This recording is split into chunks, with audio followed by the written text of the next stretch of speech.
So I want to talk a little bit about the transformative leadership part of your style, because that really is something that's near and dear to my heart.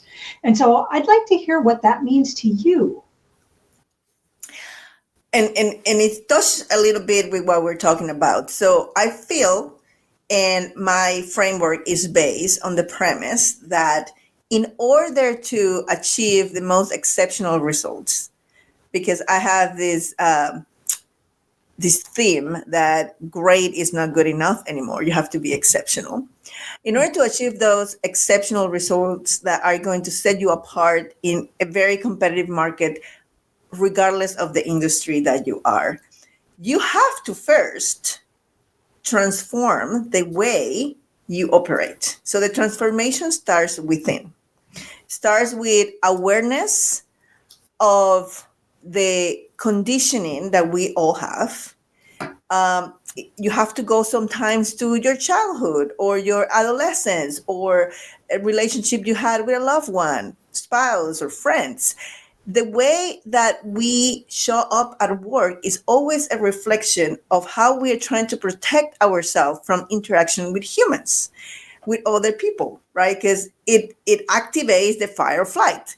So before you can show up authentically, fully supportive, inspired, in everything you need to be a great leader, you need to be aware of your thermostat. What are the things that trigger you?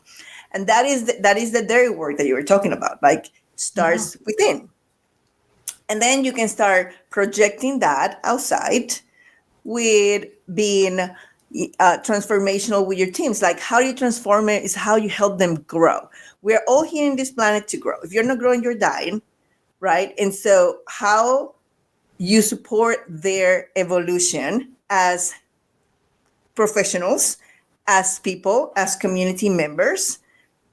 And as a leader, I feel like that is our responsibility.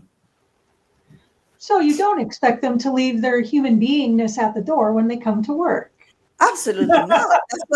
That's what makes a workplace so rich and fulfilling, right? Yeah. And it makes it different than what it would be if only robots are working there.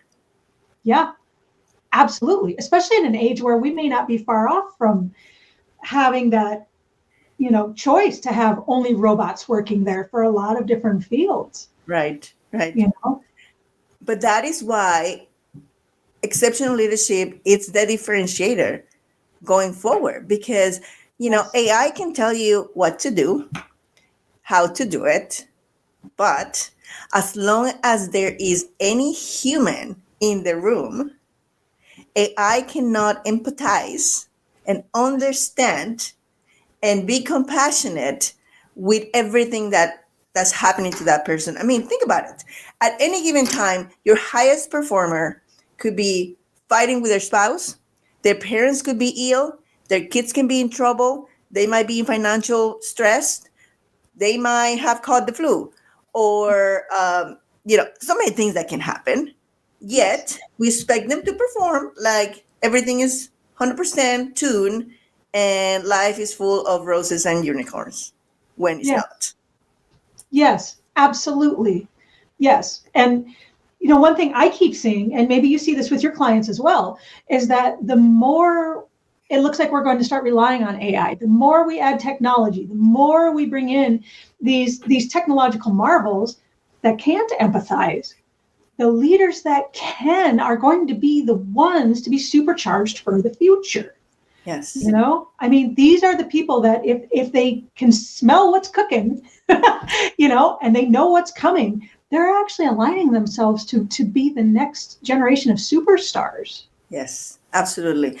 I mean, because you have the leaders who just follow orders from the leaders, right?